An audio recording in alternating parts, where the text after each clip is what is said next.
Thanks, everybody, for coming to our broadcast today. It's an exciting broadcast.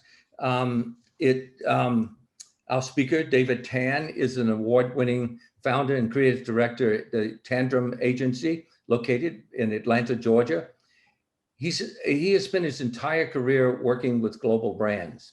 And in just really 15 years, Dave has launched brands from Abercrombie and Fitch, designed record-breaking holiday campaigns for Bath and Body Works, managed packaging for Kohl's department stores, revitalized OshKosh B'gosh clothing brand, directed e-commerce for Carter's, the largest children's clothing creator in the world, and unveiled new identity for his hometown NBA basketball team, the Atlanta Hawks.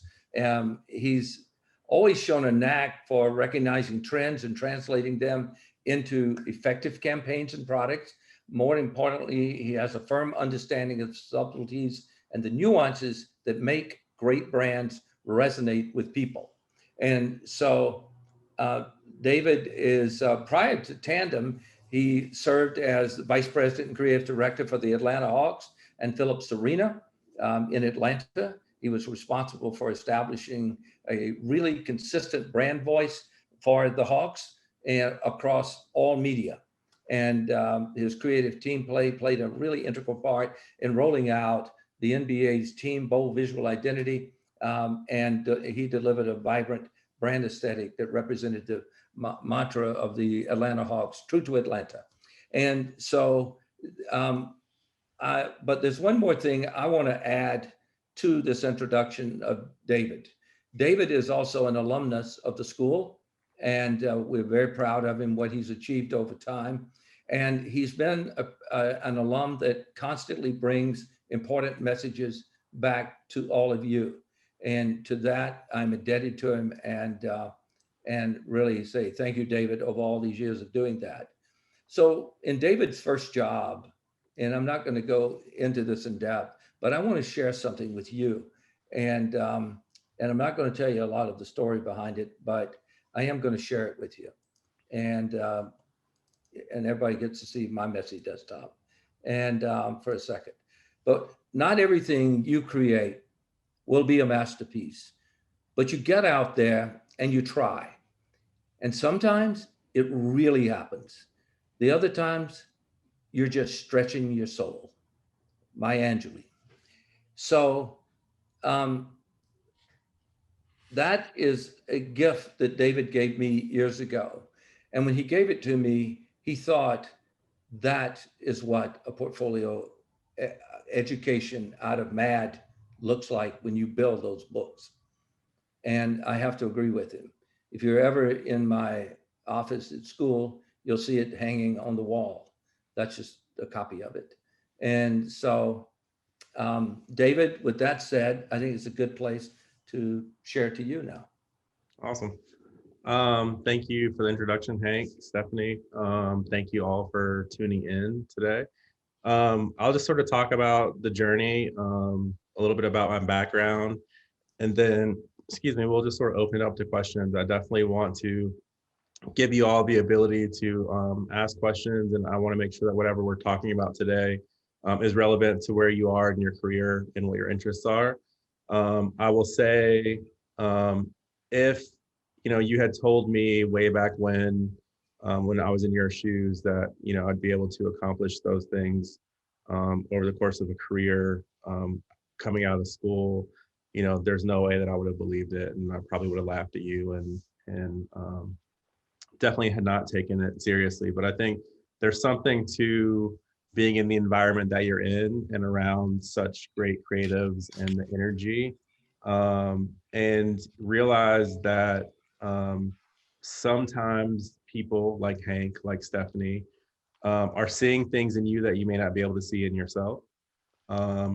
And that's really what the role of the teachers, the mentors, the professors, the real world professionals that you interact with on a daily basis, when they're pushing, when they're being difficult, when they're poking and prodding, that is ultimately the goal, is that they're trying to refine, they're trying, they see diamonds in the rough, and they're trying to get you to where you need to be. And I say that because it's not like when I was at Portfolio Center, I was the best, or back at the time when I went to Portfolio Center, Miami Ad School, it wasn't like, I was the best student. I think that I had potential. I think if anything, I worked really, really hard. I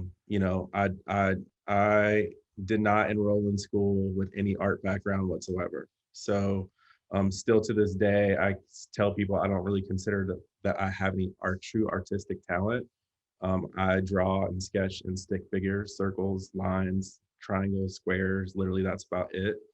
Um, but I entered with a communication degree from Wake Forest, and I entered as a writer. And as I was walking around the school and saw all the cool stuff, every time I saw something that I wanted to do, like, hey, how do you get to make that poster? How do you get to make those wine bottles? How do you get to do that chair? How do you get to do that branding? Whatever the case, every time I asked the question and answer was design. So I enrolled in the design program. And just sort of never look back. And I think that I'm a testament to, like, I don't feel like there's anything particularly special about, my ability. I just think that, I worked really, really, really hard to get to where I am today. And I'd still, to this, you can ask anyone who knows me, like, I still, in very much of a way, have a chip on my shoulder and feel like, we still have so much more to prove, and that, we're just beginning. For what we could be as an agency and as a company. I think that there were definitely a couple key projects when I was a student that really set the tone and really changed things for me. And once I got kind of locked in and I began to see like what I could be, I just sort of never looked back. And I think that you're always going to be constantly questioning yourself, constantly evolving, constantly growing. I used to have a saying where I would talk to other people and we just sort of joke around. It's like, if you're not crying, you're not trying. And it seems silly, but like to me, this sort of creative school, like the way I would explain it to my friends is like, it's med school for creative, and like, only the strong are going to be able to survive. Only the people who really want it are going to be able to cut it. And that's just the way, the mentality that I had. I was so focused when I was in school. I lived out in Kennesaw, which is about 30 to 45 minutes north of the city of Atlanta. I would drive in every day for classes. I would sleep on the couch and, go to morning class, sleep on the couch in the afternoon, go to class in the evening, come back home, work all night, do it all over again. I didn't go out a lot when I was in school. I just felt like I was behind and I needed to catch up, and I was super, super focused. And I think that probably has translated over to my career more than anything. I went to Hallmark, designed greeting cards, didn't know what I was doing, but, learned a lot there. From there, I went to Abercrombie Fitch. I was actually hired to do labels and hang tags. And when I got there, they literally had phased out the job that they had hired me for within 6 weeks. And they asked me, would you be willing to do t-shirts? And I was like, yeah, absolutely. So I learned how to do t-shirts, and got really good at that. And then when they went to launch a new brand, my boss fortunately threw my name in the hat, and I interviewed and was able to get that job, and launched Gilly Hicks, which was their version of Pink. It's still around and it's under the Hollister brand now. And so it's just like my career just sort of kind of began to pick up steam. And each step along the way, like I see design, creative, art direction, whatever. I don't necessarily see like the buckets or silos. To me, it's all just part of being creative. And, I see it very much as a trade or a craft. And in order to get good at your craft, you got to put in the work. And every step along the way was like, let's say I think back to like my grandfather might have had a fifth or sixth grade like education, right? But he was a master carpenter. He could build a house from scratch, right? And he knew like the way I would, when I was little, I'd go with him to these jobs and I'd watch how he'd build, and he knew exactly how to do all these different things, and he could measure things in all these crazy ways and angles and all this other stuff. And you just realize like, you know, there's book smart, then there's like real world practical smart, and there's like, he is a genius in this thing because that's his trade and that's what he like values and that's what he puts the time into. And so I see this creative world as like as very much a trade, and each step along the way I was mastering a particular tool that I would need to eventually build the house, which is what this agency is. And so, you know, I could look at Hallmark and say Hallmark taught me specifically about organization, specifically about systems, specifically about process. Abercrombie taught me about branding like you would never believe. Taught me about understanding numbers and working with merchants. Bath and Body Works taught me how to market. Like, you know, you're selling soap. Like, how do you do that and make that appealing? Kohl's taught me packaging. OshKosh, you know, another branding experience and revitalizing and bringing something back. And then the Atlanta Hawks is when I finally began to kind of pull all of it together. And even then, there was a lot of stuff with environmental graphics and working in the arena and across multiple departments and teams that, like, you know, I got from that experience. And so finally it's like, okay, cool. Like, I feel like I have mastered this trade. Now let me go try to build my own house. And that is essentially what Tantrum has been. And, you know, you take a step out, you take a leap of faith, and it's back, you know, you're starting all over again. You know, you're making new mistakes. You have new lessons to learn. You're now competing with agencies that have been around for 20, 30, 40, 50 years. And so it's been a cool experience. It's definitely been probably the hardest thing that I've done from a career standpoint, because, you know, we started with one client. And, you know, to get to this point has been a blessing. But like I said, very much still feel like there's so much more to achieve and still so much more to do. I think that's sort of it from, I mean, just from like a background for me and you know, what we're able to achieve. Are there any like questions or anything that you guys want to talk about specifically? I actually see some people I know in this group. Very cool. So I went ahead, I went ahead and turned everybody's mics on. So whenever you want to ask a question, just jump in, unmute your mic and talk with David. Such a wealth of knowledge here.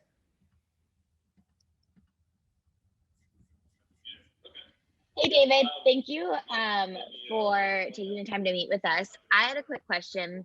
So I see that Tantrum is classified as a design agency when you look at it on like LinkedIn or somewhere like that, but you made a really good point about how you don't want to be just glued to the different buckets. So what was the thought process behind classifying it as a design agency versus like just an in-house creative agency? Yeah.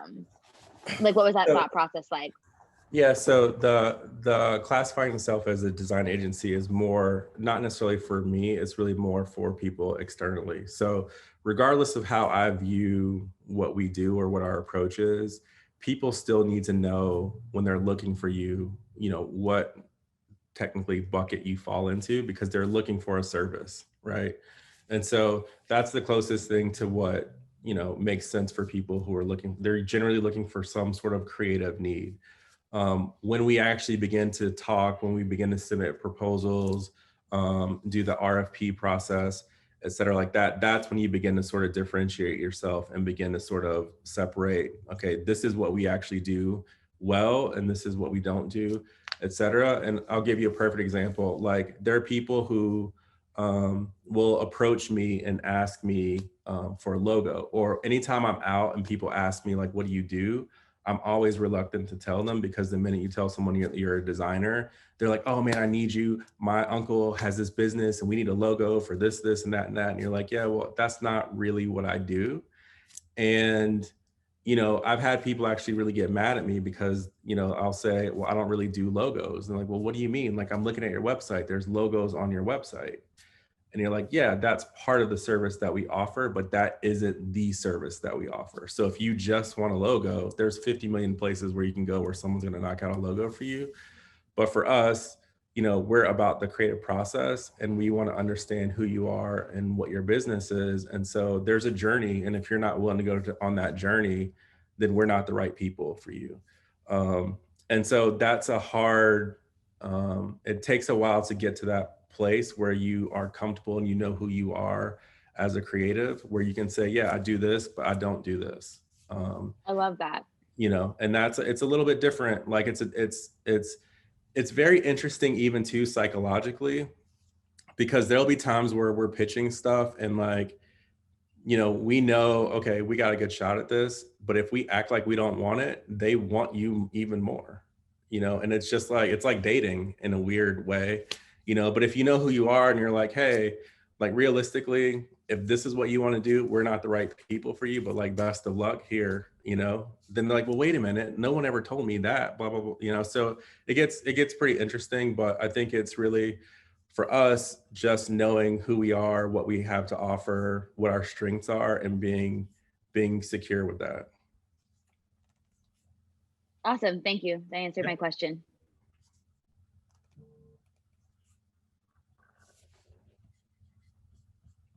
Any other questions? Actually, we've got, let's see, we've got one in the chat. It says, hi, David, really enjoying your talk and would like to know what makes a digital portfolio stand out to you? I won't necessarily differentiate digital versus, like, a portfolio is a portfolio. I think what I will say is, like, the portfolio depends on where you are in your career. I'm looking at them very differently. If I know that you're coming out and that you're a student, you know, student books tend to look the same because, like, you're working on projects that aren't truly real. So either you're doing some stuff that that is more conceptual, blue sky. You know, you might have separate assets in there that I wouldn't necessarily feature if it was a real particular project, whatever. Like, so student books, when I'm looking at them, I'm looking at, like, do they have a basic understanding of design, but also too, do I see, like, the potential of what they could be? Versus if you're a seasoned vet and you've been in the game for 10 years, I'm looking at your portfolio and I'm breaking that down very differently. Like, I want to see exactly what you've done. I want to know exactly who you did it for. How did you execute it? What did you do at this part? What was the handoff? How did that look, et cetera? I will say in general, when looking at the portfolio, like, I always think about it in like a book. There's, you know, a beginning, a middle, and an end. And so you want to have, like, super strong pieces, beginning, middle, and end, so that when I go back and I, like, think about your book, I don't feel like there's any weak spots in there because you've given me something great in the beginning, something great in the middle, and something great in the end. I'm going to remember those things, versus if you put all your great stuff in the front and the last thing that you leave me with is something that's so-so, then I'm gonna be like, oh, I don't really know if they're consistent, you know? And so the biggest thing with the portfolio is really, like, you're not trying to give anyone any reason to doubt you. The other thing too, I will say, is this is just in general, like, this is regardless of portfolio, this is resumes, all this stuff when you're applying for jobs, right? Let's say you're applying for a job and it's a place that has, it's a hot job. It's a lot of people are going to want that job. Your number one priority is not to get cut. Like, that's the number one priority. Like, keep your resume, keep your portfolio, whatever, from going in the trash bin. So if they give you these parameters, they say, we want your portfolio as a PDF. We want you to submit 12 pages. We need a resume that's a one pager. Like, don't turn in a 2-page resume, and don't send in your resume as a Word doc, because any little thing that you do that is a reason to cut, like, you're going in the trash. And so usually by the time, like, when you're a senior executive, by the time a resume or portfolio gets to your desk, it's probably been vetted by HR. It's been embedded by the internal design team or art director or whatever. So literally you're just trying to make it through all those cuts. So you want to make sure, like when you're looking at that or when you're submitting, like, okay, what did they ask me to do? I need to make sure I did exactly all of that stuff first. And then let me make sure that it's something great in the beginning, something great in the middle, something great in the end. Let's make sure my email address works. Let me make sure my URL works. You know what I mean? Like all these little basic things. And it seems silly, but you would be surprised at how many times someone will put a URL on their website and the link is broken. You know, and it's like, okay, at that point, I don't really have time to deal. Like, if you don't care, then like, I don't care. So like next, you know, so all those little details matter. And then once you get your foot in the door, it's all about you and your personality. You know, like the portfolio is to help you get your foot in the door. Once you get in the door, it's like your personality, your work ethic. Do I think you're going to work with the team? All that kind of stuff makes a difference. Great. Hey, we got one in the chat, but Jasmine, you want to ask your question? Yeah, I have a question that kind of goes in with that. So when you first started out and even now, what are some of the like pitches that you made to get these higher brands to work with you? All right. They're two separate things. So when I started out, you know, there wasn't any brand specifically that wanted to work with me. When I started out, like, you know, we had our portfolio. I remember it very vividly. I was with Hank in New York at a portfolio review. You know, we were in a room with a bunch of students showing work at Art Directors Club conference. You know, and there, you know, again, actually, I will say this. Every single person that you guys interact with is a potential, like every single person, there's like 80 people in here. Any one of these 80 people could be a referral, could be a potential boss, could be a network, could be whatever. So, you know, when I was at the Art Directors Club thing in New York, like two ladies just came up to my booth and, you know, they were looking through the work and they're like, you know, this is pretty emotional stuff. Would you ever consider coming out to Kansas City? And there were two ladies from Hallmark. And I was like, yeah, I'd go out to Kansas City, you know? And I think that they were surprised because you're in New York. There are a lot of people who want to leave the big city to go out to the Midwest. But for me, it was all about like getting to the best team. I didn't care what job I was doing. Like, if you're on the best team, then you're going to learn how to be a winner. And so in the beginning, it wasn't really about me going to a place or doing the stuff that I actually thought that I really truly wanted to do. It was like, let me get to the best team and see if I can learn something. And once you get that, then you have that on your resume. It's much easier to parlay that into the next thing. And then once you get something great, the next thing, it's much easier to parlay that into the next thing. So that's how like the career started.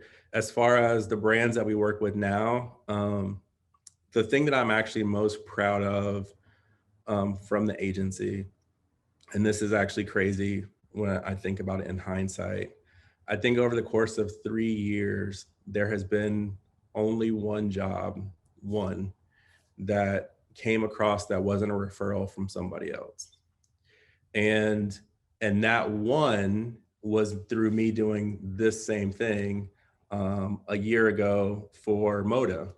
Someone was in the audience at MODA, saw it, and then reached out to us, and that was for the Museum of Food and Drink. That's the only person, the only client in that entire roster of people that there's not some personal connection of a person over a person or whatever.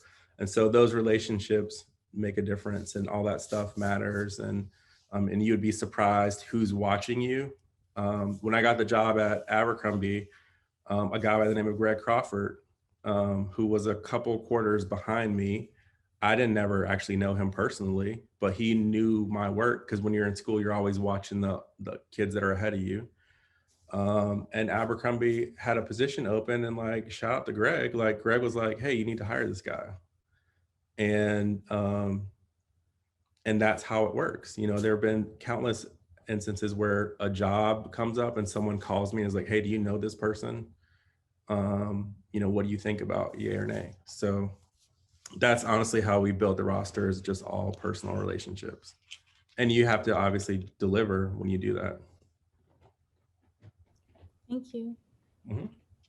Great. So Good I'm going to question. quickly ask one from the chat and then we'll go back. John David, you're after this one, okay? So Gardy Banks asked, when did you know, you kind of touched on this, but when do you know when you're ready to take the challenge on of starting your own agency? Ooh, you're never ready.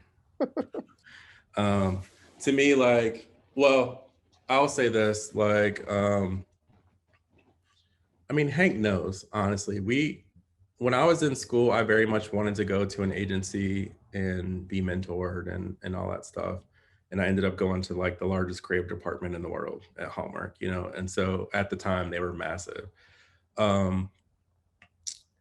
But about 2, maybe 3 years in, I started getting this itch of like, ooh, I want to do my own thing. Because there were people that I had graduated with, or there were people who graduated a little bit before me that I watched do really cool stuff, like Wade Thompson. You know, like I watched Wade and I thought Wade was like, oh my God, how's he creating? Like, how's he doing this? And he just graduated. Greg Miller, how is Greg like doing his own photography thing? And like, how is he getting all these clients? And so I would literally be in Kansas City looking at their websites. I guess so it's like a year. Like I would be in Kansas City looking at their websites, like how are they doing this? And like, how can I figure out how to do it myself? And truth be told, you go through these little, what I call like quarter life crisis, you know, like who am I as a creative? What do I want my career to be? Where do I want to be? All that stuff. And so, you know, do not for any second think that like I've had it all figured out. You know, there's definitely been a ton of trials and tribulations. And I also too think that like life, dictates some of that. So like, you know, Barbara, my wife, we met in school and we were both designers and we went to Hallmark together and then we went to Abercrombie together. And then we started a family and we decided, you know, that it was going to be best for her to stay home and raise our kids. And so it's like, well, it's not practical for me to take that leap at that time period because I'm the single source of income, you know. It didn't get practical until, you know, our kids were much older and they didn't need to be home anymore, or she didn't need to stay home with them anymore. And she could finally kind of go out and get back into the workforce. And then it became practical because it was like, you know, she told me literally like, you've let me have my dream for 10 years of being home with the kids. Now it's time for you to go chase yours and do this agency thing. And so that was like, okay, the minute she said that, I was like, all right, this is like, we're doing this, you know? And so, you know, there are a lot of different factors, but I tell people it's like having a kid. There's never going to be a time where you're ready because everything that you think that you know, like there's so much more to learn. And there's, you know, there's just certain things that you're just not going to know until you experience it. Hello, David. I'm curious, as a designer and CEO, what is your perfect collaboration between like strategists and creatives? The perfect collaboration is the next one that we're working on. All right. I mean, Well, I guess think, more specifically, how does it work? Like how does, in your experience, do you get the best result from? You know, honestly, it's just like good people that are open to working together. You know, people always ask me like, what's your ideal client? And it's like, I don't have an ideal. To me, it's just like, if they're cool people and we like the project and they're cool to work with, then that's an ideal client. And as far as the process goes, I mean, we kind of have it down to sort of a science. And I think you'll find that most of the agencies kind of processes, like they're all similar. They just might speak about them differently. But generally we have some sort of a kickoff meeting where we're trying to understand from the client, like who they are, what their business objectives are, what do they want to achieve, how do they view themselves, how does the market view them, and you know, just the basic understanding of all that. And then we'll go off, we'll do our own research on them, we'll do competitive analysis, we'll have some sort of a second meeting that says, okay, this is what you said, this is what we heard, this is what we found, and like, this is the way forward. Are we good with the way forward? And it's all just about getting consensus. And if they're like, yeah, we're good with the way forward, then we actually start doing creative. So we don't put pen to paper for a while into the process until we have that alignment. And once we have that alignment, then it's very easy, because the answers typically are in the problem. So once we really understood the problem, it makes it much easier to get those creative solutions. And then we're off doing rounds of creative. Typically, you're anywhere from 2 to 3 rounds. By the third round, we should be pretty tight. Every once in a while, you'll get these projects that kind of spin out of control, or you miss the mark for whatever reason, and it can take a little bit longer, but typically 2 to 3 rounds. And then depending on what their budget is, depending on what their objectives are, et cetera, it can look like, okay, cool, we did this branding for you. Here's a package. You can just take this now and use this however you want. Or it's like, now we're actually going to launch something full on, and that can kind of continue through press, PR, whatever. We work with all scales of clients. So, we're doing some stuff for a personal chef that like I love, and it's a much smaller project, but it's like, you need those projects because they're cool and they have really good energy. But then we're doing stuff for huge clients like the government, and it's a totally different animal. So did that answer your question? Yeah, thanks. No problem. David, can you give them some insight because of your insight into the in-house situations where you were along the way? You mentioned how a huge Hallmark was as a inside of that, what that could look like to them. And you once mentioned to me along the way, I remember, and we were joking, and you said, can you believe that I'm in charge of Bath and Body Works? And the ability to be gender neutral inside of a scenario like that. So and they take it, and everybody thinks you're the great sports guy because you were at the Hawks, and they don't realize the other part of the story. Yeah, I think the only time the Hawks is really relevant is because like it's the part that I think is the most sexy for people, because it's like you're dealing with the NBA and you're dealing with athletes. But truth be told, that was only 3.5 years of the career. And prior to that was all, honestly, if you want to be 100% about it, my whole career has been actually selling to women. Because if you're at Hallmark, you're selling to women. If you're at Abercrombie, you're selling to a mom who has kids. If you're at Bath and Body Works, for sure, Kohl's, for sure, OshKosh, Carter's, for sure. So I've learned very early on to be able to tap into people that are not necessarily me.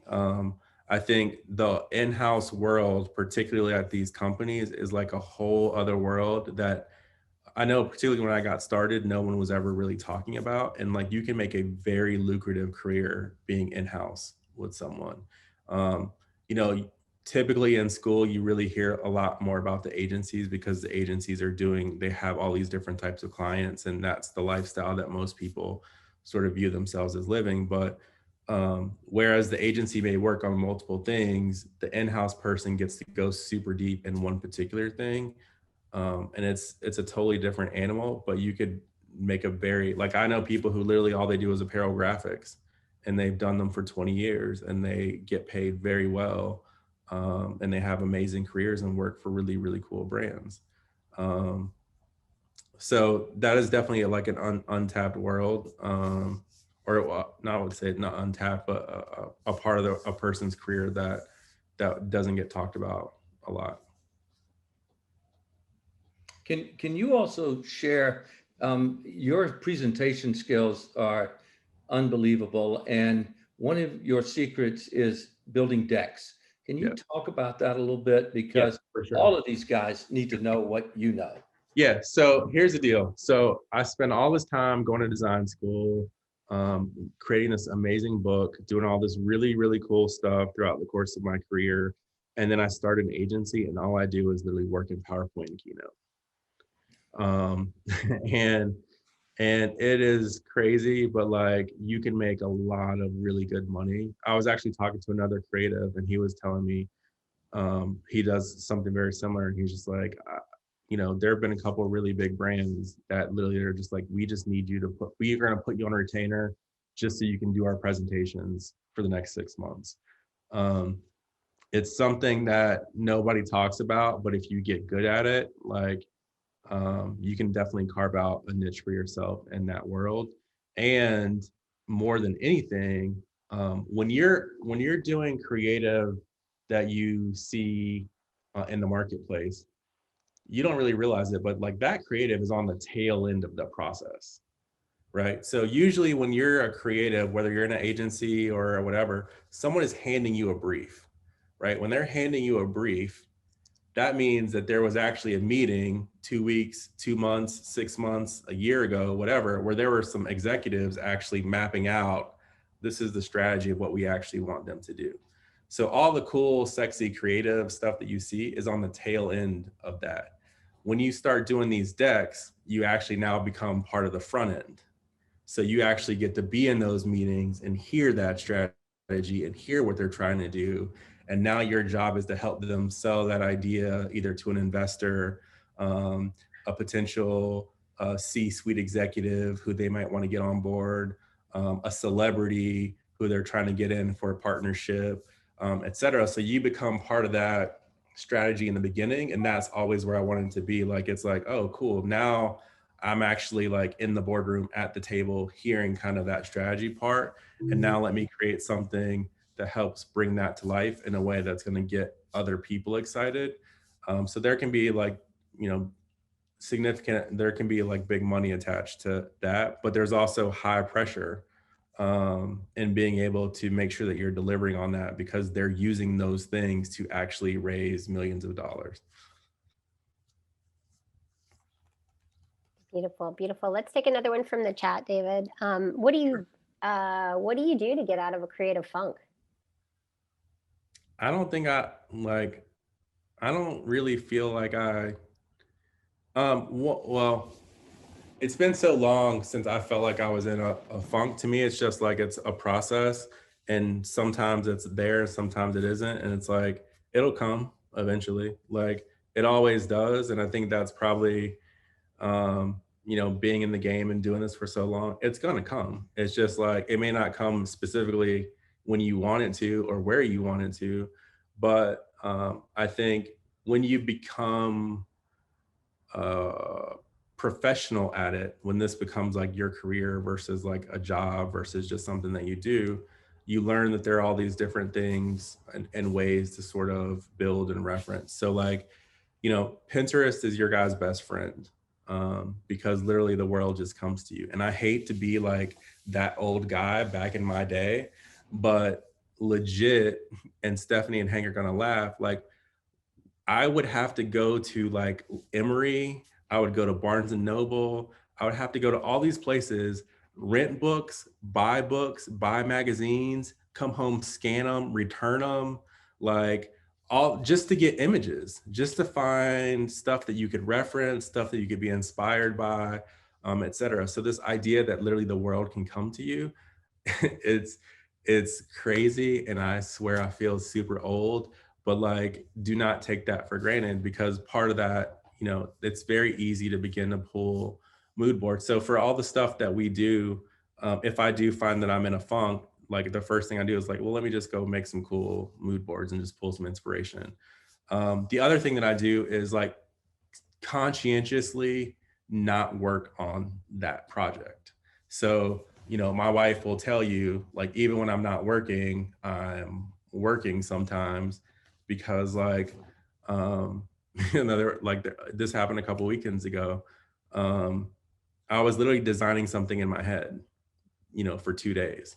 And I wasn't on the computer, but like we're talking, we're at dinner, we're doing whatever. And like in my head, I'm figuring out how this stuff is gonna work. And then, you know, when I decide to sit down late Sunday night or whatever, like I'm just like banging it out because I know exactly what I want to do because I've thought through that process.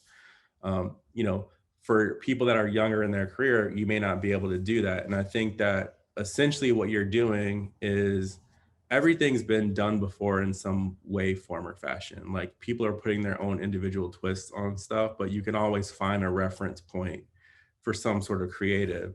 And so you're in the beginning, you're literally trying to build up that database of stuff to pull from. So that's why, like, if I was to show you, actually, I'll screen share this. I'll show you this. You guys will think is cool, or you'll think that I'm crazy. We have folders of just swipe, what we call swipe. In the industry, it's called swipe. So assets. Am I going to be able to find it? That's the real question.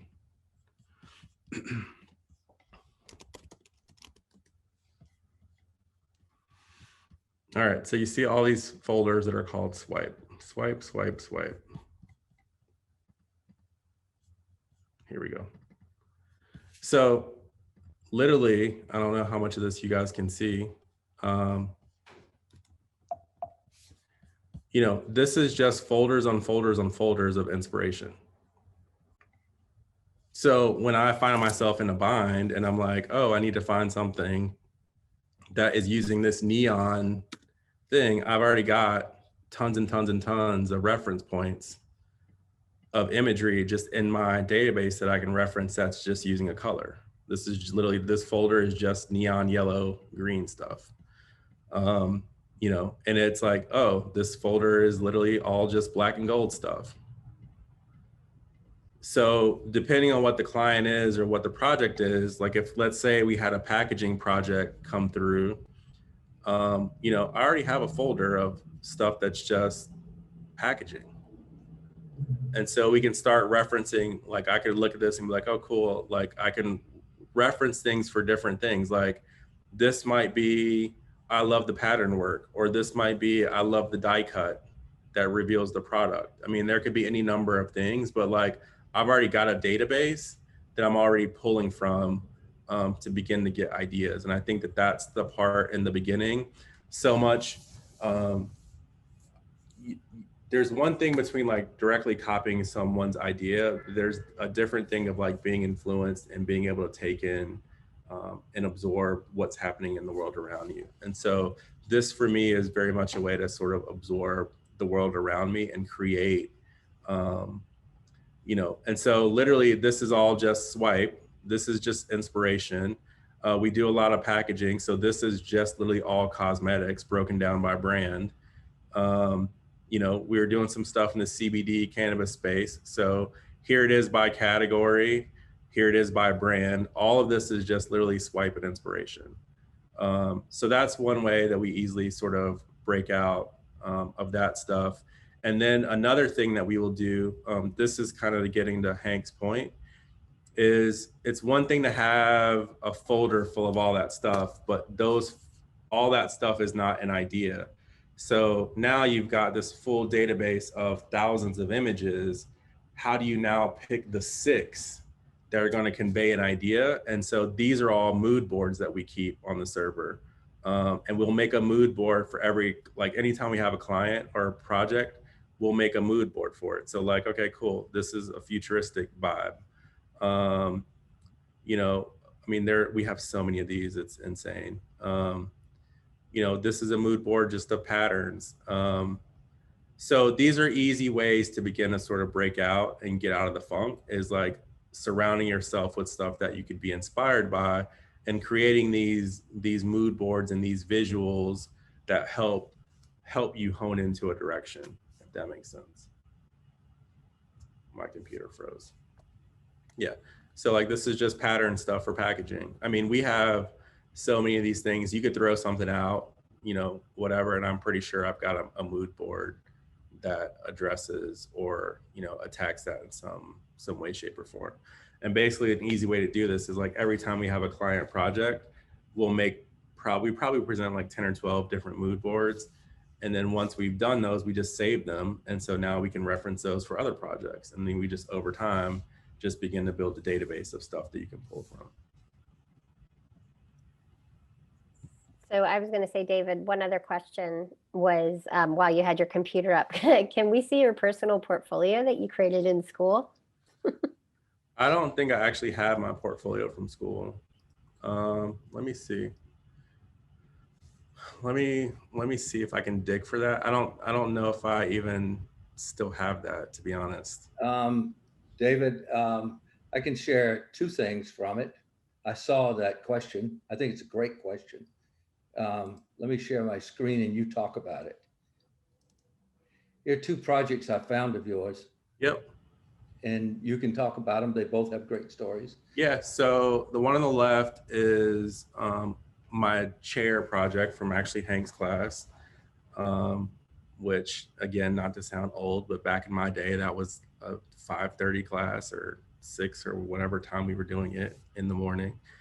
And we didn't get out till Hank decided that he was done for lunch at like 12:30 or 1 or whatever.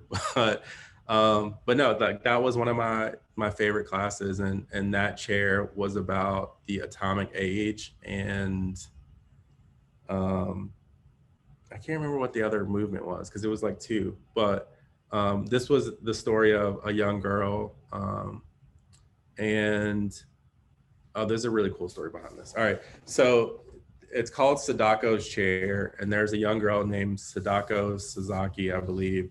Her family survived the bombing, the atomic bombing in Japan, but she eventually like ended up getting cancer, I think, from all the radiation. So once she started getting sick, she had this wish that like, she would eventually live, survive the cancer. But she realized that like at some point that her fate was inevitable. And so she changed her wish to be a wish of world peace. And the crane, the origami crane, became a symbol for her. And she thought like there was a myth that if you made 1,000 origami cranes, you would get whatever your wish was. So a lot of people like adopted her story and they tried to make all these different cranes for her. I think there's actually a statue for her in Seattle, if I'm not mistaken. But so this was like my attempt at like honoring her, but I also thought like, what is the simplest shape that you would need to see a bird in flight? And it was literally like this outstretched wings. And so I built it thinking that like it was going to be something that kind of displayed that. Now these are the types of things that you happen when you actually have to physically make it versus actually getting it rendered. Once you actually have to physically make it, you start getting into materials and it's like, okay, I couldn't find anyone that could actually do the wings in a material that made sense. And so finally I found the guy that actually did hand done glass tables, because that piece, I believe, is like 4 feet wide, 3 to 4 feet wide. And no one could work with glass at that scale except for the guy who makes tables. And he's like, yes, I can do this for you. So the top came from like Rhode Island. The base was done locally here. And the chair didn't get put together until literally the day of critique, because that's when like all the parts and pieces, like I was unpacking one piece and putting them together. And there's a light inside that illuminates. And so at night you get this, the thought was that you would get this like, this shape of like an abstract bird like floating once it was illuminated. When I was actually getting the chair done, the guy, because he just is an artist, is like, oh, what color do you want this to be? And I was like, oh, cool, throw some orange in because that was like a hot color in the atomic age, whatever, like you think it'll be cool. And so he's like, all right, cool, I got it. And so he sends me the chair and waits till it's actually in shipping. So it's, it's left his facility. It hasn't made it to my facility, to me yet. And he calls me and he says, hey, just FYI, I put the tint in it to make it orange. And he's like, it didn't really come out orange. And I was like, okay, what color is it? He's like, yeah, it's kind of a golden-ish color. Okay, cool. I got it. And I was like, this is not gold. This is green. Like, this is green. And so I was literally about to go into critique. Now, keep in mind, I didn't see this piece until maybe an hour and a half before I have to walk into critique and I've got to present this work. I know they're going to ask me why the base is green. And this is where your research comes into play. And this is where I think that there's like what I call happy accidents. And I don't think that it was a mistake. I think that it was supposed to be this color. But I had remember reading and doing all the research that, you know, when the bomb hit, the intensity was so hot that it would actually turn the ground into green glass. There are parts of the ground that would be green glass. So I was like, oh, like it just naturally came to me when I saw it. And, you know, and it's, the chair literally is green glass and there's all these little specks of like red and stuff in there. Cause that's, you know, so I like, you know, flipped it and in the presentation was talking to about it, like that it turned the, if you zoom into it too, Hank, you can kind of see that there's like ridges and stuff on the bottom. It's not like a flat, shiny piece of glass. And so I, you know, told the story of like, this is what I imagine the earth to look like during that time period or during that moment. And when I tell you, like literally by the time I was done, like people were in tears and literally this is one of the pieces, there's two pieces that got me hired at Hallmark. This is one of the two. And it was that story that the lady remembered. She remembered the story of the girl and the chair, and they were like in tears and they're like, you have to come out to Kansas City. So that was that. The watch was just a really cool, fun piece that we did, you know, and at the time I thought that this was like the most revolutionary thing ever because it was like more of like a bangle than like a true watch. And keep in mind, this is like 20 years ago. But that was fun. But the chair actually like has like a really cool story. And that one was a pivotal moment in my career. David, I have it. Unfortunately, I can't open it because it's an old program that I no worries. Don't have, but I have your Genesis project. I just don't have a program I can open it with. Yeah, it's and, crazy. All these old program. Actually, I have it here. I actually do have some stuff. Here, I'll share. I'll screen share it.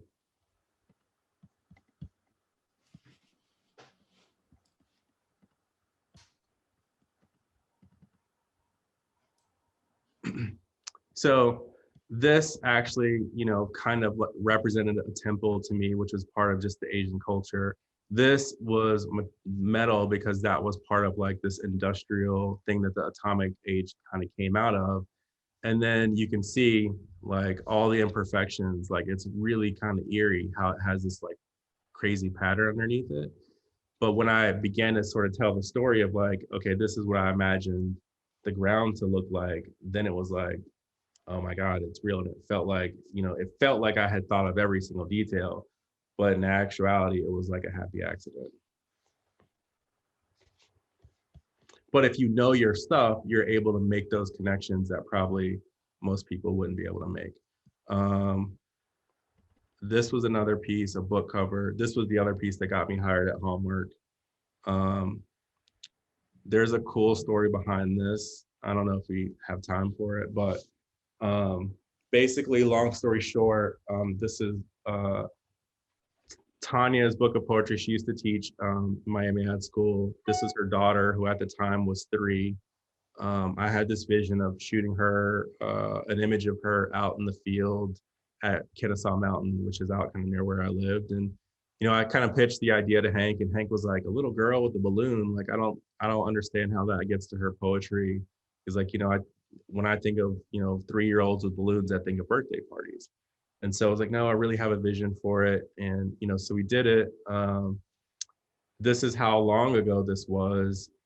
We were shooting real film. And so the problem with shooting this girl was that every student who needed to use a young child for any type of student portfolio work, they would use her. So she was like a pro. She was used to going on photo shoots. And so she was very unnatural in the sense that like everything that she was doing was staged. Like she's like, is this my good side? How do you want me to stand? What position? Like, where's my mark? All that stuff. And you're like, wait, that's not the vibe that I wanted. So what I actually did was we were talking with the photographer and I was like, yo man, this girl is better than either one of us. Like the only time she's being natural is when she thinks that we're not paying attention. So like I need you to like dig in your pockets or something, or like look the other way and like let's snap a few images. And so he was like, all right, cool. So this actually, the film that we actually used wasn't the actual film from the shoot. This was actually Polaroid from the test shoot, and that's why it has like a very kind of gritty image. So like literally he was like looking away and she wasn't paying attention, and we snapped this and it was like the perfect shot. And then there's text laid in the background. That's actually a letter that her grandfather had written to her or her father had written to her mother while he was in the service. So it's just like a super, super personal piece. And when I showed it to the author, she was like in tears. And so that's when I was like, okay, we have the ability to like move people with what we do from a design standpoint. And so those two pieces for sure were the two pivotal pieces from Hallmark. I think those are the big school ones that I have still. What else you guys got? Okay, so we got one more from the chat, and then if you've got time, David, maybe we'll do like two more after this question. Is that Yeah, good? Cool. sure. Okay, great. So in the chat, Camille asks, what is some advice you have gotten from your mentors to keep you going on the path that led you to where you are now? Geez.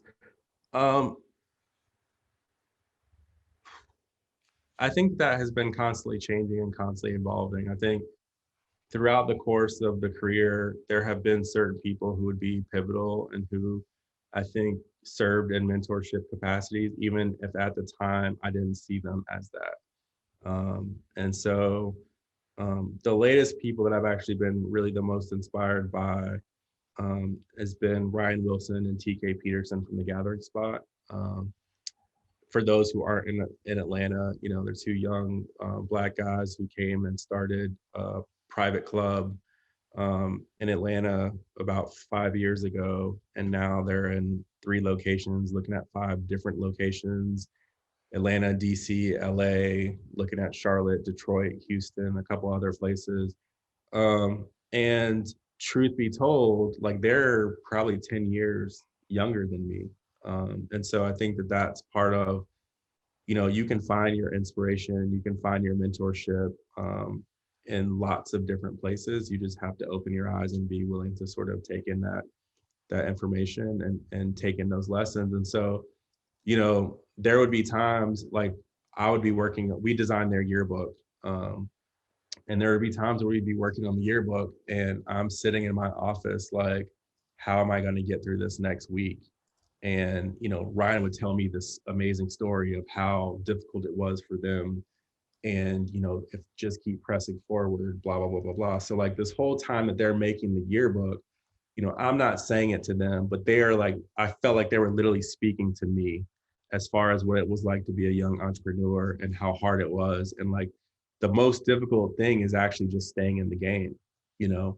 And so another lady by the name of Tanya Hicks, who, you know, she's a female electrician. She's a African-American woman and an electrician. So she's like super, super an anomaly.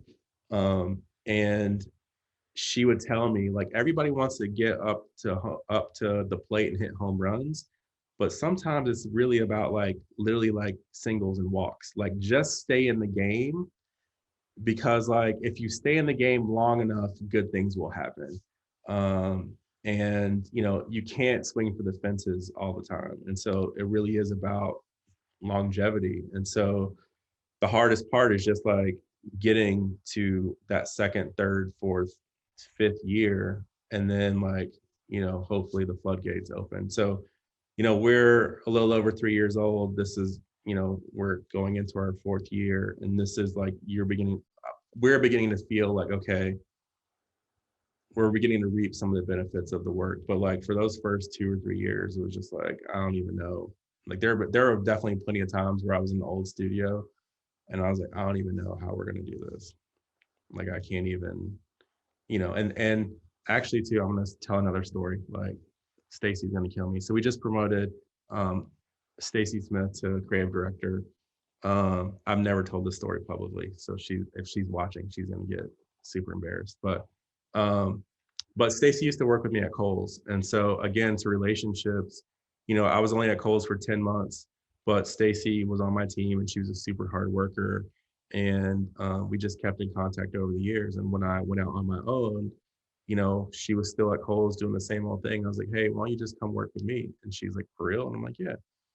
And so she left a really solid thing and took this risk to kind of come work with me at the agency. There was a period last year with COVID where literally I could not pay my employees. Like I literally was like, I don't know, I can't run payroll. Like I think we're gonna have to close the shop. And she was just like, we're gonna keep working. And I was like, but Stacy, I can't pay you. And she's like, I know, but that's the risk that we both knew when we started this thing. Like, we're gonna keep working and we'll figure it out. And you know, we kept working, and like 2 weeks later, you know, this job came through, and then 3 weeks later, this job came through. And then by the end of the year, like everything's back on track. And like now it's like, it's crazy. But you know, you need those sort of people who believe in you sometimes when you don't believe in yourself. And sometimes that's older mentors, sometimes that's younger mentors, sometimes that's good friends. Like it can be any number of things. You just have to be open to receiving it.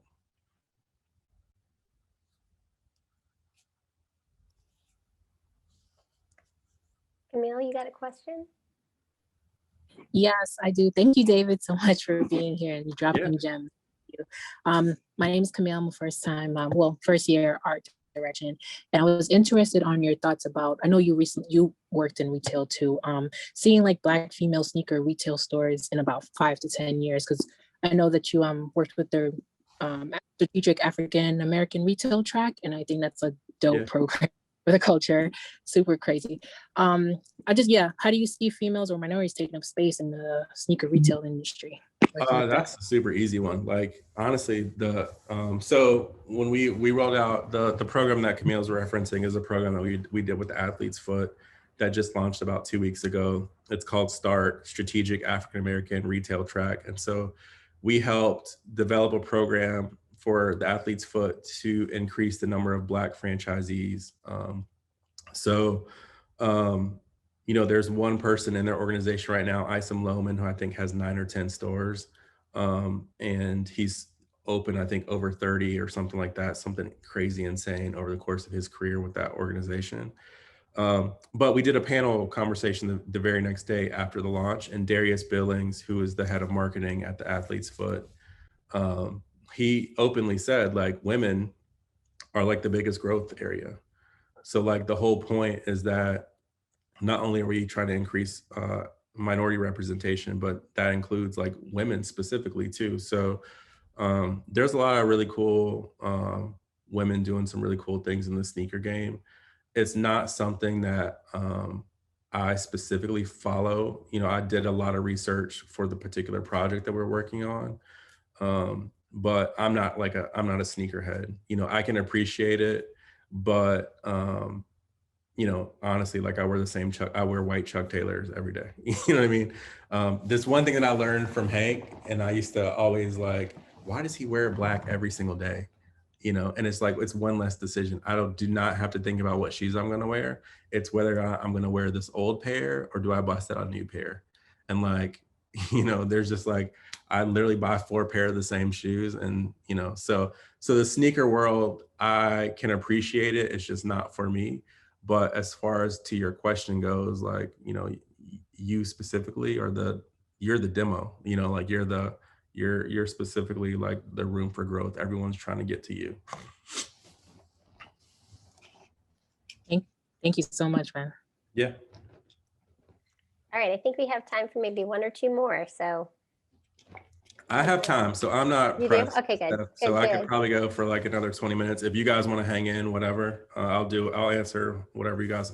Let me, before you go into the next round of questions, I want to share with everybody, because I know this goes through people's minds a lot. I want to show you the best thing David ever created as a creative, and he talked about And I think this is important to know. Over time, we've had so many marriages in this school that have come out of this school. And, and I rolled my eyes just like you guys are rolling your eyes when I was in your place. Like, what is he talking about? But that's Barbara right there. She's an amazing designer. And so I just thought it would be great to share that with you really quickly. Yeah, and honestly, Barbara's like my biggest critic.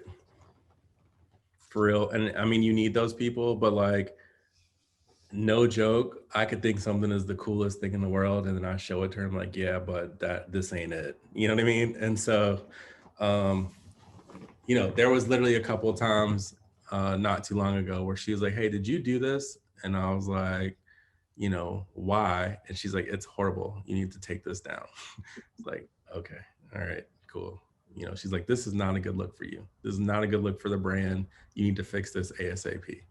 I'm like, all right, cool. Whatever. All right, fine. So, but I mean, it's you laugh and joke about it, but truly speaking, like this is not possible without that kind of support. And so it just, you know, it definitely means the world, and it makes it possible because it's like, okay, you know, you're running the household, which allows me to run the business. So you definitely need, nobody does it alone, like ever, you know, so.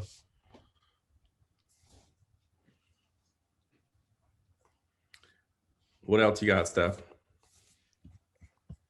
Let's see if there's anything else in the chat. No, I think we're good there. So everybody can just kind of pop in. Melvin said, I drive and think or walk in the park. Yeah, I used to do that. I have a client that we were working on a project, and I don't remember this, but he just told me this story back a couple of months ago.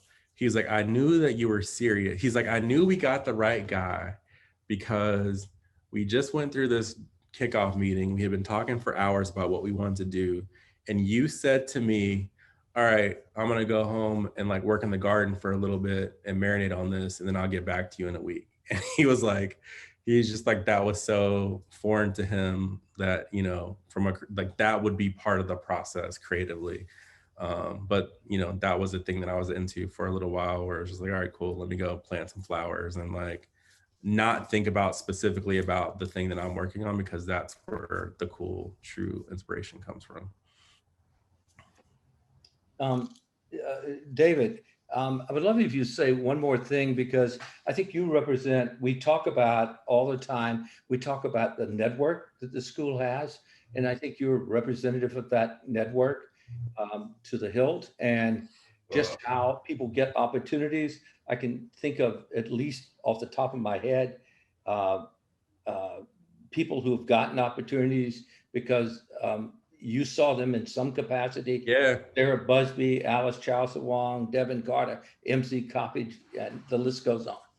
Yeah, I mean, like, to be honest, Hank, and I've said this before to other people, like, I truly hope that that is like my legacy more so than any of the other creative.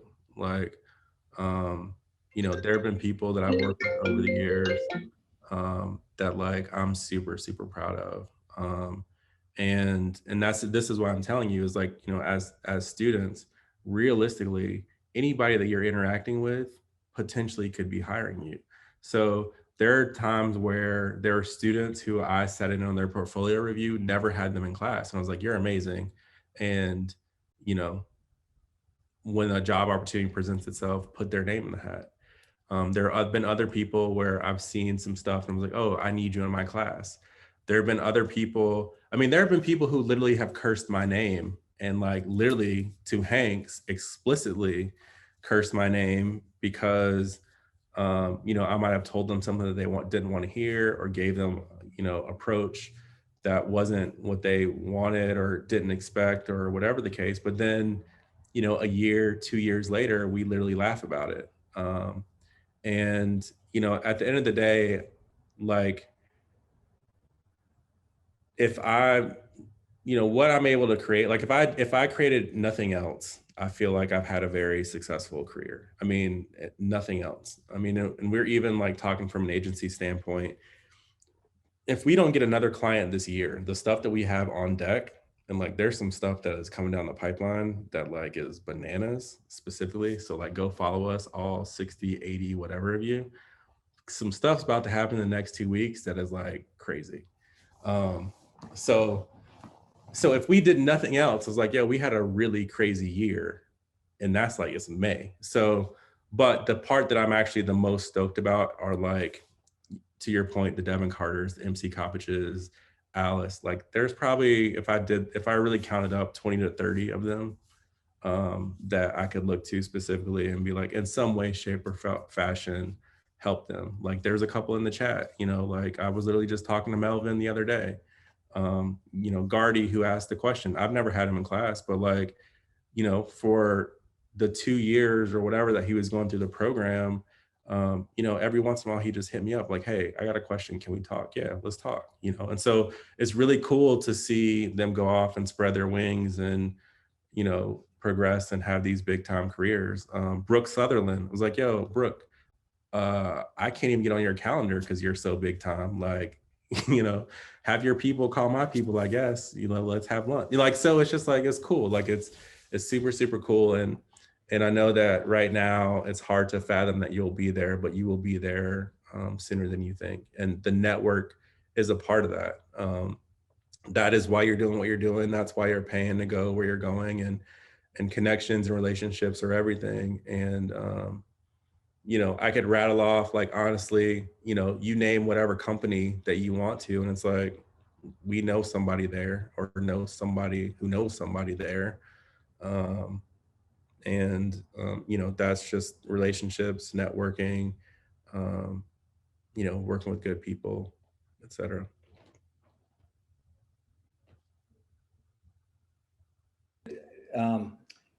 Two more things. One, that is so true. I remember Chris Rawls that was at Abercrombie. Mm-hmm. And Chris, I can't say any more about this, but Chris is now with another big company, and he is in the process of hiring a student right now, and from this school. And then we're all about a pursuit of excellence. So I think this is such a great piece of the school lore. I really want you to tell it from your tale of being in the classroom and when you were teaching a class. And why do you do this to me, Hank? It's all right. Here we go. It's such all right. Here we go for everyone who's still listening. So what I would kind of say to you guys is, if you're in class and you have teachers, particularly if they're real world professionals that are teaching your class, you have to realize and recognize that they're doing that because they want to give back. You know, you're not doing it because of the money, because realistically, like if you did the cost analysis, like I'm actually losing money because, you know, I'm going to make more working for my business or working for my client or working for the company than I am in teaching, you know, 10 times out of 10. So if I'm there because I want to give back, because I want to be inspired by the students, you know, because I love working with Hank or the Stephanie or the school or whatever the case. There's any number of reasons, right? So, you know, I didn't realize this when I was a student, you know, but I definitely did have one or two teachers that like sent me home crying and it made me think like, wait a minute, is this what I really want to do? And you know, we were in class and I had a group of really talented individuals, but they just were not performing, and they knew that they weren't performing. But this group had a little bit more sass than usual. And like, you know, I'm going to name like two of them just because, you know, we're good friends, like Alicia Coleman, who's at Sesame Street right now, right? So she's one of the people. Devin Carter, who's with the Hawks, was in there. Alice, Brooke Sutherland was in there. All people who have like really, really great, amazing jobs. But the group as a whole was definitely underperforming and people weren't doing what they're supposed to be doing. And so, you know, I said, all right, cool, everybody, like, let's get out get out 2 sheets of paper, like just scrap paper. And I say to them, okay, you guys are going to start an agency and you are going to hire 2 people from this class. You know, write their names down, ball it up and hand it to me. And so, you know, they don't have no idea where I'm going with it. So they write down the 2 names, they think for a couple minutes, they hand them all over. And so I was like, all right, cool, let's start counting the names. And so we start counting them out. And let's say the class had 12 people in it, maybe 14. The same 3, maybe 4 names kept coming up, right?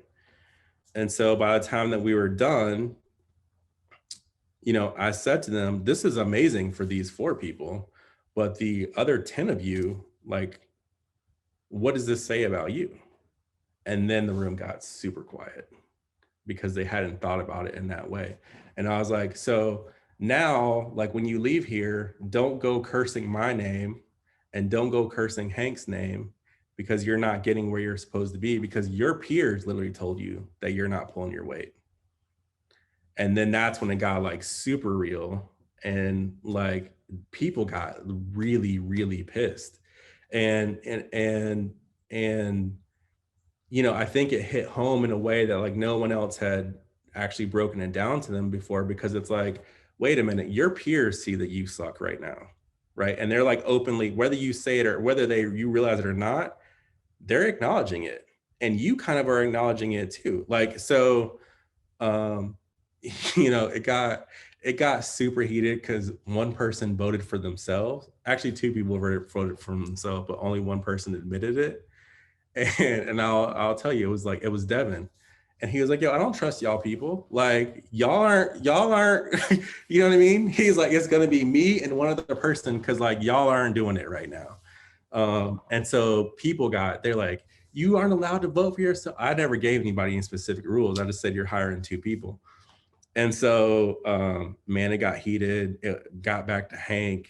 Like, I don't even know. I don't even know how he navigated those waters, but there were some really upset people. And one of the names that kept coming up was Brooke. And Brooke at the time was like maybe 4th quarter. And she was in a class with a bunch of 6th and 7th quarter students. And so I was like, look, all you guys voted for this girl, and she's like halfway through. Like, what are you doing? You know, like, how come she's outperforming you? And you're cool with that. So I always believe in being competitive and having that good kind of competitive energy, where when you see someone's stuff, you know, it makes you want to step your game up. And I believe that you need to have that around. So I'm always looking to be inspired. And, you know, that's why I love Ryan and TK at the gathering spots. Like, I see what they're doing and I'm like, all right, that's dope. Like, and I come back to my team, like, we need to step it up. But that was definitely a moment for sure. I think I stopped teaching after that, Hank. It inspired the students. Every one of those students in that class is very successful out there in the world now. And some of you have, I believe some of you have some of them back for Teachers Today, which is even better. Yeah, so if you are fortunate enough to have Brooke as a teacher, you should definitely ask Brooke about that moment, for sure. So do we have any other questions on the day? I think we probably need to wrap it up. I don't know if anybody gets to class. I know there's a class that starts a little early. Maybe it's 6, but we do have time. Maybe one more if somebody wants to squeeze one in there. But yeah, we're gonna. I'll go for it. Hi, David. I remember having you like at the beginning of the whole program, and I'm always so impressed by your organizational skills on your Mac. Those are goals. So I have 2 questions for you. One, what are some of the habits that you create to maintain that focused lifestyle? And then number 2, some of us are going to start internships and like navigating and going into a space where we can apply all the things that we have been learning. How do you do that, like seamlessly, or ask questions and I mean, perform in that space? I have 2, like, those are really good questions. The first one, I think it's just like work ethic. And, you know, I'll be the first to say, like, I'm probably wired a little different than most people. And, you know, I love what I'm doing. So like, literally, it's not work for me you know, it's work in the sense that like I have deadlines and I have stuff to do, but you know, I dreamed of being able to be creative and get paid for it. It's like now we get to do it and we get to work with cool people too. Like, yeah, like I love this, you know, and so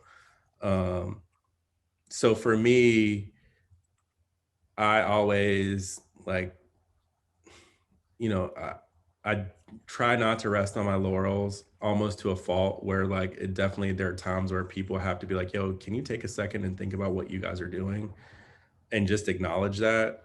But to me, like the not acknowledging it is what drives me to do more, because it's like, all right, cool, that's cool and all, but like, and I think it's probably also part of growing up in retail. So all right, great, we had a great spring season, but like now we're at back to school, we got to kill it back to school. Okay, back to school was cute and all, but like now it's holiday, you know, and so there's always the next thing, and you're always trying to make the next thing better than the last thing. And so that's really my mindset. And so that's good in the sense that it drives me, but it's also sometimes not healthy in the sense that you do have to be deliberate about taking moments to acknowledge sort of what you've been able to achieve. So there's that. And then as far as the intern process goes, I think the biggest thing for me is just like work ethic, you know, and when you're in that, like nobody as an intern expects you to have all the answers. You know, you're going to make mistakes. There are going to be things that you don't do right, et cetera. But the biggest thing for me is like, you know, are you actually doing the work and are you actually putting the time in? If you're putting the time in and you're doing the work, everything else sort of falls into place and takes care of itself. You know, I think, you know, and Hank can sort of be a testament to that. It's like, the habits that you're building in class do translate whether or not you realize it or not. And at the same time too, like that reputation will follow you, you know? And so understanding like when you get to an internship and you get to a place, like you're trying to put your best foot forward. And the intern thing is the same as like what I was talking about as a teacher. Like companies don't have to have interns. Like they're not doing it because they're making money off of it. Like they're doing it because like possibly it exposes them to some young talent, maybe cool.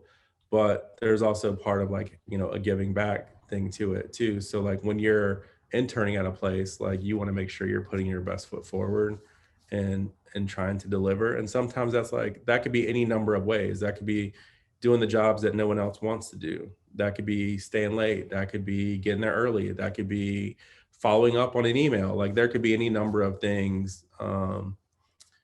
But you know, the intent and the work ethic is what really sort of separates and makes the difference. Thank you. I appreciate it. And much success with everything moving forward. Awesome. Thank you guys all for tuning in. I truly, truly appreciate your time. This was fun. And like I said, you know, check us out. If you haven't or you aren't following us, there's definitely some really cool stuff happening within the next 2 weeks that is pretty crazy. Good stuff. David, thank you as always. Yeah, no problem. Happy to do it. Thanks, David. It's so much. That's Thank you. Great. And do you mind if students reach out to you? Yeah, for sure. If you want to just go through stuff and can get my email address, I will tell people, like I say it all the time, if we were meeting in person, I'd hand everyone business cards who wants it. If you want to shoot me a note, just know like sometimes it takes me a little while to get back, but I do try to get back to everybody that reaches out. Yeah. Yeah, it's great. David, I've actually seen, say hello to Alice and Tann, who I know is working with you, and a few people on here that are associated with you. It's so great to see them on here today. Yeah, Allison. Allison's probably cursing my name right now. And so, well, thank you so much for this today. It's been great. And if any of you would like to get a hold of David, he's, you know, he will get back to you, I promise you. And he's got a lot of good thoughts. Thank you all for all coming today. And we look forward to seeing everybody next week. Bye-bye. Awesome. Thank you, guys. Thank you. Thank you.